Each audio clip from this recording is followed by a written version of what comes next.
So yes, people, it's your boy Attila the Barber. We're back with another one, Skipp Townsend. We've got a special guest here from Second Call. There's so much to explain that I'm going to have to let him introduce himself, and I'm really appreciating having you here today, man. Yes, sir. Glad to be here, man. I'm Skipp Townsend. I'm the executive director of Second Call. I was born and raised in Los Angeles. Been doing this work now since 2006. A lot of people think I've been doing it longer, and that was because of my mentor, Darren Bo Taylor, but I've been active in this work since 2006. 2006. You see, let's say you said 2006 because you've been doing a lot of stuff behind the scenes. I've been hearing that behind the camera where a lot of people want to record and document everything they do. So when would you say you started to document and put it on social media? You know what? Putting stuff on social media, I think I started Facebook maybe 2009, and 2009. After that, maybe 2010, 11, I started with Instagram.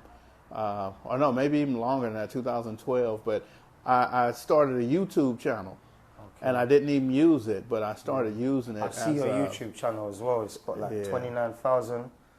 Yeah, so I was waiting on a guy named Kev Mack. He's a YouTube influencer, and he was supposed to be coming to interview a lady named Cynthia Nunn. So I'm sitting there with Cynthia, and we waiting on Kev Mack, and when I called him, he said, "Man, I wasn't coming. I thought we was, we had the days mixed up, or he was waiting on somebody else." And Cynthia said, "Skip, you do it." And that's how I started doing interviews. I wasn't even intending to. I wasn't trying to. I was, waiting on someone else. But it just turns out, and at that time, I probably had about 300 or 400 followers on YouTube. And now it's 29,000. Now it's about 29,000. Some of the videos are getting views. I see them over 200,000 views. So. Yeah, I have about 2 or 3 that have 200,000, probably about 10 with over 100,000. We're going to basically go first into your childhood, yeah? And we'll say how was it when you was young? Let's say Skipp Townsend when you was 5, 6. Let's take it way back. Growing up as a kid, how was everything? So growing up as a child in LA, 5 years old, I wanted to be Bruce Lee. I didn't even want to be black. I wanted to be a Chinese boy. I wanted to jump up on the fence and kick people, and that was my dream. I was really living the childhood. Bruce Lee was a major influence for me as a child. So you watch a lot of the Jackie Chan, Bruce Lee. I didn't even know Jackie Chan back then. It was Bruce Lee, and Chuck Norris and Kelly. I forgot his first name, but a black guy named Kelly who used. So that was it. The major influence was martial arts, and that's what I wanted to do. Was 5, 6 years old. Did you actually do karate yourself? Well, I took karate classes, but I wasn't no good. I was street karate. I just kick and make my own moves and stuff like that. I wasn't disciplined. Was you let's say in school, was you behave looking educate, what would I say, studying well? Was you focused in school from a young age, or? You know what? At a young age, I really wasn't focused. To be honest with you, I was pretty intelligent. I could read, I could articulate, I could understand, I could comprehend good, but I would be easily distracted. I was distracted easily. Where anybody say anything, I'm gonna turn my head and pay attention to something else.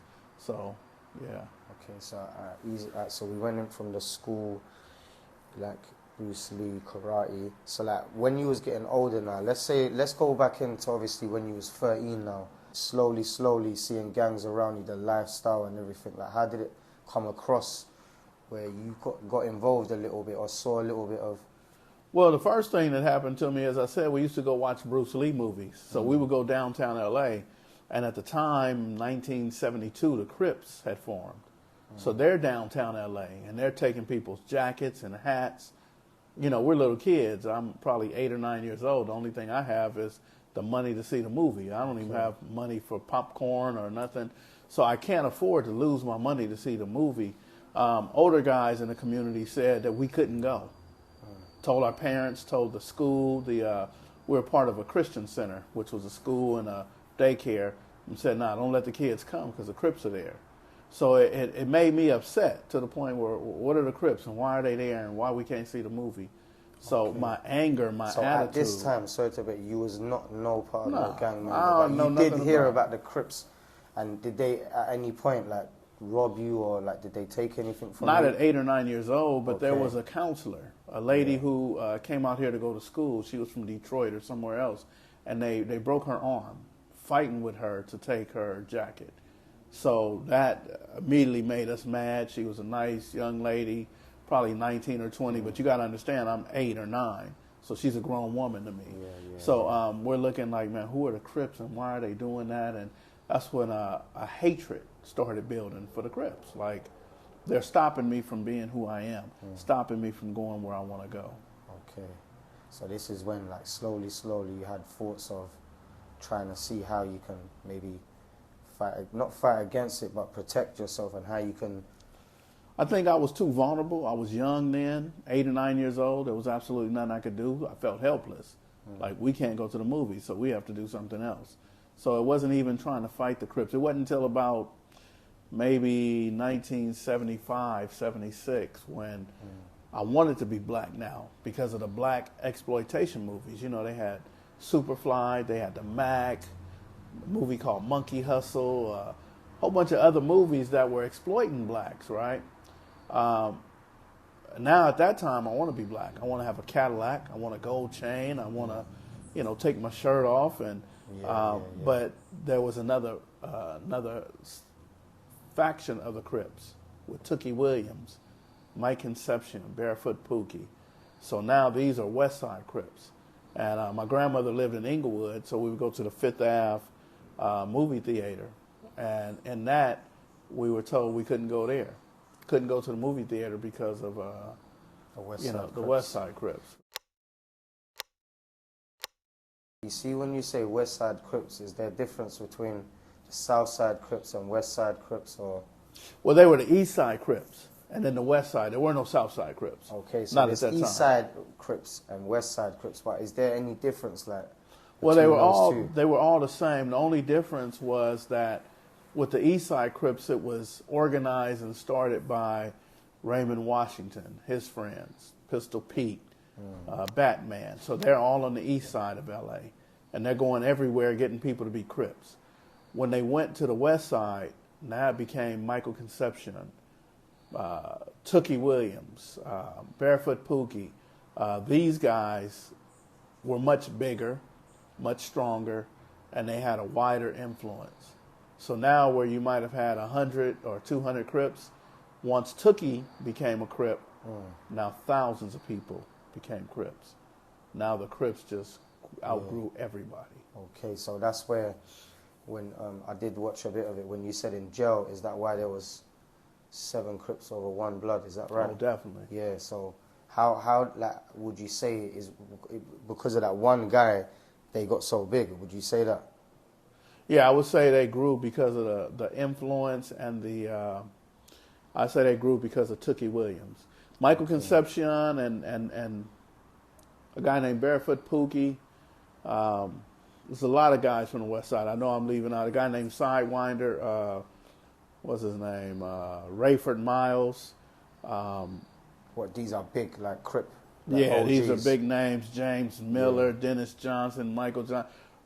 Russell Capers, Dwayne Capers. So all these guys were big, giant guys, and they had influence, but none of them had the influence that Tookie Williams had. Okay. So it's a lot of people who made the West Side Crips popular, but Tookie Williams kind of just gave the influence over a lot of people.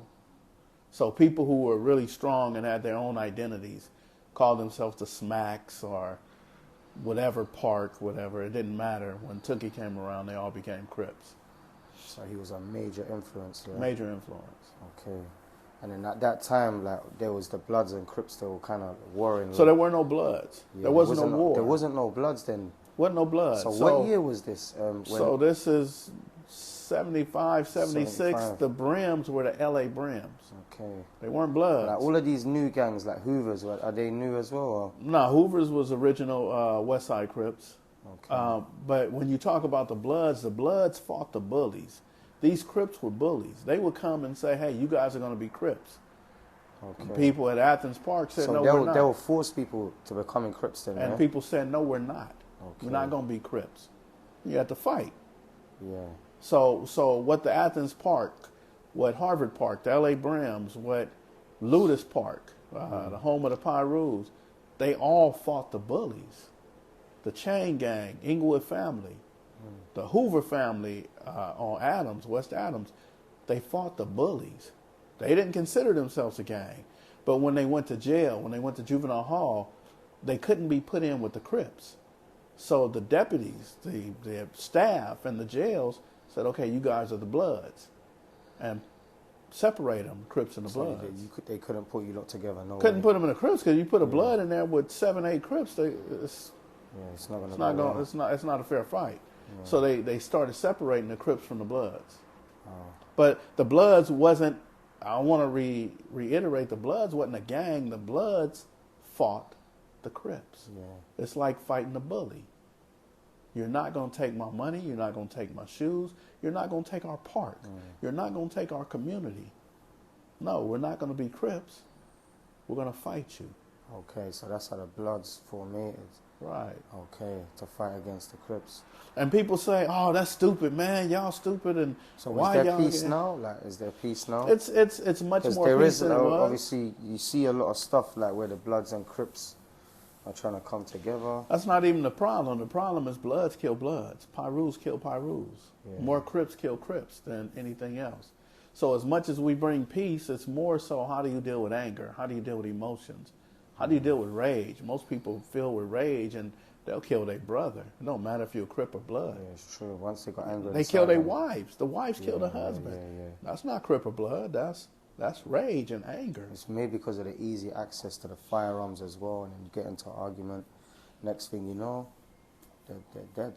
Right. So the firearms play a major part. It's a major role, but also anger plays the major role. Anger does as well. How to handle anger. Yeah. Is it okay for me to be angry and not hurt somebody? Was you in Inglewood and then Crenshaw after?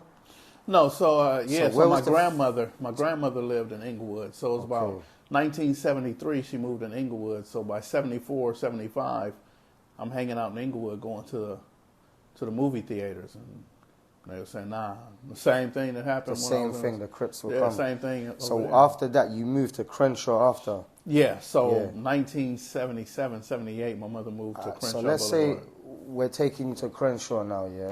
Was you aware of how the area was? Oh, definitely. Like it was gang related, Slauson Drive, obviously Nipsey Hussle's area. There's a lot of.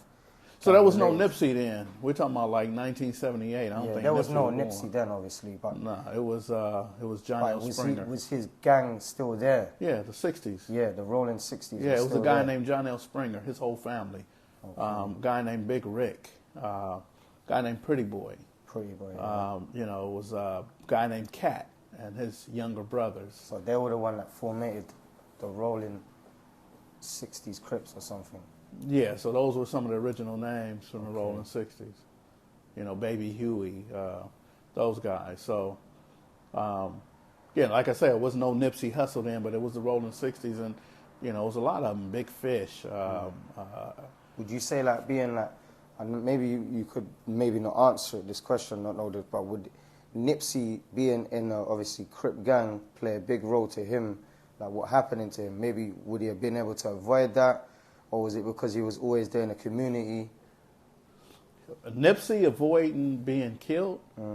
I think the only way Nipsey could avoid being killed was to be a little more humble.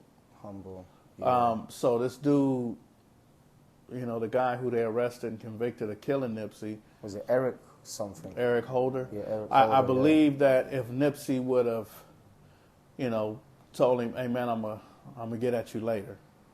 We cool, but I'm going to talk to you later. Let me finish talking. And not put him on blast. Not say, well, this is what I heard, and you got to get away. But just say, hey, look, man, you know what? Let me talk to you later. Let me talk to Cousin Carrie. Let me talk to nephew real quick. I'm going to get back at you. We having this conversation. So just a little more humble. I don't think he would have wanted to shoot him. I think he would have been kind of understanding. A lot of people want to match energy. You know, when people become aggressive, aggression is met with aggression. And then at that point, somebody's going to fight, somebody's going to shoot, somebody's going to die. But when you're in a gang, there's no humbleness, is there? There's no like... Nah, it's a There's no like, humbleness. you're going to get smoked. There's no humbleness. Nah, you could be humble. Yeah. It's easy to be What, humble. so do you see humble gang members? Like, is there... Yeah, I don't see gang members, I see people. Yeah. And some people are in touch with themselves. Okay. So like myself, I'm in touch with myself. So if somebody comes up and says, hey, man, F your neighborhood, F you, this and that, man, bless your heart, brother. I'm good. I don't have to engage in that. Yeah, because that's you. That makes me a follower. Yeah. I don't want to be a follower. So if you become, obviously, you're unconscious with him as well, and it's like you're going to be going on his level. I'm not going to get to his level. Yeah. No, so, you know, and then man. a lot of people have guns. Yeah. And if I got a gun and he's saying all that, the average person's like, well, I got a gun. I'm not going to listen. I'm going to shoot him. But the humble person is going to say, man, I got a gun, but I'm not going to shoot him. I'm going to say, all right, man, you win. Okay. Because I don't want to shoot him. I don't want to end my life and be on the run or go to prison or even him shoot back. Let me just let him go. So it just depends. It's not really about a gang. It's what are you thinking? There's so many guys I know who are part of the neighborhood who never shot nobody. They want to make money. They want to live a good life. But they still a part of the neighborhood. They still could fight real good. They still had guns to shoot, but they chose not to.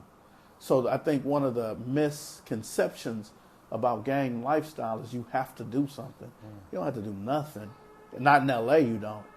You don't have to do nothing. But the way the gangs are set up everywhere else, they set up to follow the leader. I'm just going to shut this here because it seems a little bit cold, the sound. So yeah, obviously I want to ask about, because you're talking about the gangs and you don't have to do nothing, but would you say like it's a lot of like where they're young and they're misled? It's like they can't say no, so they're kind of forced into it. What you were saying, are most young kids forced into it? Have they got a choice? Is it because of their family, like their mum or their dad? Like what would you say is the main reason why these kids are joining these gangs? So anybody in L.A. whose mother and father was a part of their neighborhood, their community, they're not going to be forced to do nothing because their family is already embedded in the culture. So they're going to be protected. It's the individuals who are looking for validation. They're looking for acceptance. Those are the ones who are going to be saying, what do I got to do? Those are the ones who are going to hurt somebody. Those are the ones who are going to try to make a name for themselves. They're going to be the ones looking for clout because they want to be relevant. Yeah. But the people, if my daddy and my mama's relevant, if my grandmama was living here for 30 years, I don't have to do nothing. I'm from right here. And you don't want no problems with my family. So it's the individuals who just moved in, or it's the individuals who aren't good in school and they can't be relevant in school. They don't play sports. They don't read and write really well, but what they can do is fight. What they can do is write on the walls and shoot people. Well, those are the ones who are going to hurt somebody. For the most part, the person who's been in the community for years, born there, and their family is born there, they could just hang out at home all day. And they're still very relevant in that neighborhood. Okay, so would you say, like you see, obviously you're in the gang now, you get that love that maybe you didn't get in the outside, you know, like maybe that's why they're joining a gang, because they get that gang love, isn't that right? Some people, but that's not always true. There are people who have a mother and father at home. Okay. There are people who maybe have... being in that gang, isn't that going to... Because that's your family as well, right? When you're in that gang, they're family. So it's kind of taking you away from your family into the gang family, isn't that? Well, look at it like this. It's not necessarily gang. So if I go to school with 5 or 6 guys every day, elementary school, middle school, high school, we're together all the time. We are a family. Yeah. But when we come from that one community, whether it's Bloods, Crips, or whatever, then by default, because we're from that area, we're from that gang. But we can go be a barber. We can go be a tow truck driver. We could do whatever. But when it's time to go out and party, people say, oh, that's them from that neighborhood. So we can never shake the neighborhood where we're from. We could never be from another neighborhood. We're from that neighborhood. But we don't have to be violent. We could be intelligent. We could build cars. We could do music. There's so many things that we could do. but we have to be in control of our own destiny. Like I was saying, the young people who want to be validated, the young people who want to be relevant, well, those are the ones who want to pick fights. Those are the ones who want you to know, get a tattoo on their face or their neck. It's more like an ego thing. It's like, right. Yeah, and it's like they're just trying to boost their ego up more and more. Or an alter ego. Yeah. I don't want to be Clarence, Okay. so I'm going to be Sea-Dog. Yeah, it's that kind of personality. When you put someone down, it's going to uplift you. Right. And then that's what they get fed off, you know, just like bullying. Yeah, what you said, I agree with you. Right. All right, so now we're in the gang, we get the love now, yeah, because I want to take it through stages. How hard is it to come out of that gang now? It's very easy to come out. It's very easy, yeah. But do you have to move areas? Like, just explain a little bit about it in case anyone wants to know. So listen, so if people come to my house, Sea-Dog and Killer and Shooter, they're still my friends. Don't come to my front door. I'm going to tell them come to the back. We could still chill in my backyard. Not in the front because I don't want the police and I don't want nobody to come shoot. If they say, well, we're going to go to the store. Well, here, take $5. Get me a bag of chips and something to drink. I don't have to go to the store with them. So what people think is, oh, I don't want to be a part of a gang. But remember what I said. We went to school together. Junior high school, high school. We've been knowing each other 15, 16 years. I don't have to tell them I'm not a part of the gang. All I have to tell them is I'm about to go to school. Well, where are you going? I'm going to school. Where are you going? Oh, I got a job. I'm going to work. So I don't have to say, oh, I'm not a part of this anymore. All I got to do is be busy. All I got to do is have a plan, an agenda. That's all I have to do is have a plan, an agenda. I don't never have to go to the park and say, come on, beat me up. I don't want to be a part of the gang. Nah, I love you guys. I'm just not going to be dead or in jail with you. I'm about to go get a woman, have a baby. I'm going to get a job. I'm going to go to school. I'm going to be busy. Always be so busy. I'm going to be so busy I can't go. So it's like if I see you on the street, I'd always say that. And you didn't want to interact with me. You're just saying, I've got work to do. I need to go, right? And no, when I see you, I'm going to give you a hug. I'm going to embrace you. We grew up together. We come from the same neighborhood. But you got work to do. Doing? How you doing? I'm going to talk to you for 5 minutes or so.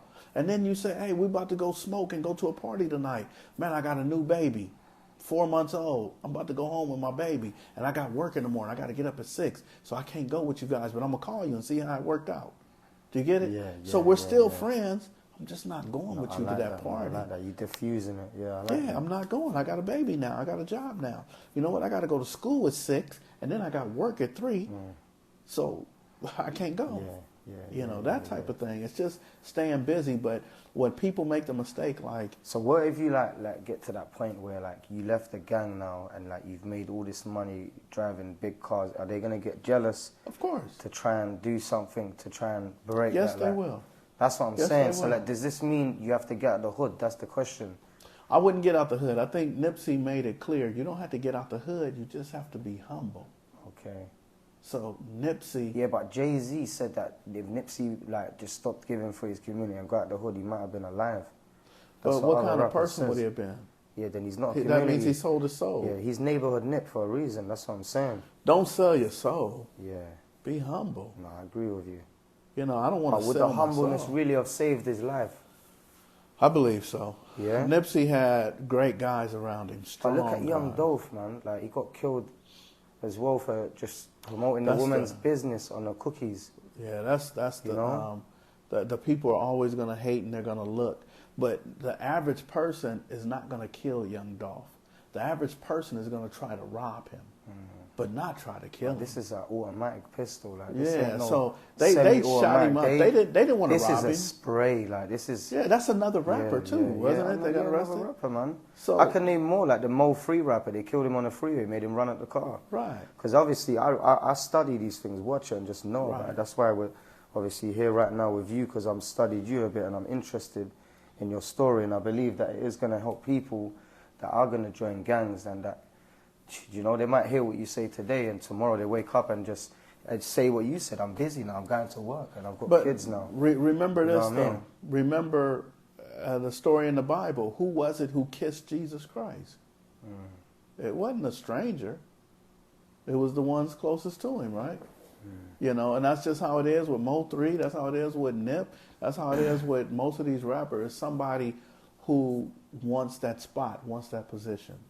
So, I mean, you could easily get 3-4 bodyguards, hire the police to watch and whatever. But then at that point, you know, it becomes a business. It's, you know, you're not there for the right reasons. Yeah, it becomes a business. It becomes a business, and I think Nip ran his business great. I think if Nip would have been humble with that one character, that one guy, other people in that neighborhood didn't feel that way. They didn't want to kill Nip. So, no, 100%, man. He did do a lot for his neighborhood and community, and I respect it as well, man. 100%.